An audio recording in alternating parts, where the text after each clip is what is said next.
ലോക്സഭാ തിരഞ്ഞെടുപ്പിന്റെ ആദ്യഫല സൂചനകൾ പുറത്തുവരുമ്പോൾ കേരളത്തിൽ ഒപ്പത്തിനൊപ്പം പിടിച്ച് LDFും UDFും. തപാൽ വോട്ടെടുപ്പ് ആരംഭിച്ച ആദ്യ നിമിഷങ്ങളിൽ UDFിനായിരുന്നു മുന്നേറ്റം. എന്നാൽ പിന്നീട് LDFും മുന്നേറി. നിലവിൽ LDF 8, UDF 7 എന്നതാണ് ലീഡ് നില. ഒരു മണ്ഡലത്തിൽ BJPയും മുന്നിട്ടു നിൽക്കുന്നുണ്ട്. രാഹുൽ ഗാന്ധി അടക്കമുള്ള UDF സ്ഥാനാർത്ഥികൾക്കാണ് ലീഡ്. വയനാട്ടിൽ 100-ലേറെ വോട്ടിനാണ് UDF സ്ഥാനാർത്ഥി രാഹുൽ ഗാന്ധി മുന്നേറുന്നത്. തിരുവനന്തപുരത്ത് തുടക്കത്തിൽ ശശി തരൂരും ലീഡ് പിടിച്ചു. ഒരു ഘട്ടത്തിൽ 40-ലേറെ വോട്ടിന്റെ ലീഡ് തരൂരിന് ലഭിച്ചു.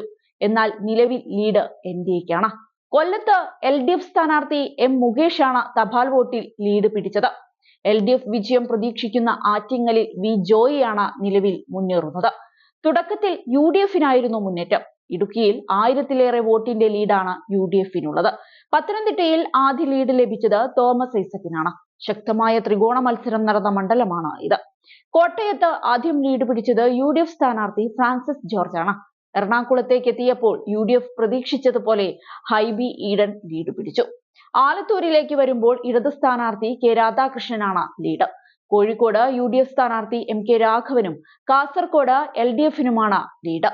ദേശീയ തലത്തിൽ NDAയുടെ വലിയ മുന്നേറ്റമാണ് കാണാൻ സാധിക്കുന്നത്. 143 സീറ്റുകളിലാണ് അവർ മുന്നേറുന്നത്. UPയിലെ മുന്നേറ്റമാണ് BJPക്ക് നിർണായകമായത്. ഇന്ത്യാ സഖ്യത്തിന് 66 സീറ്റുകളിൽ മാത്രമാണ് നിലവിൽ ലീഡ് പിടിക്കാൻ സാധിച്ചത്. മറ്റുള്ളവർ 10 മണ്ഡലങ്ങളിലും നേട്ടമുണ്ടാക്കി.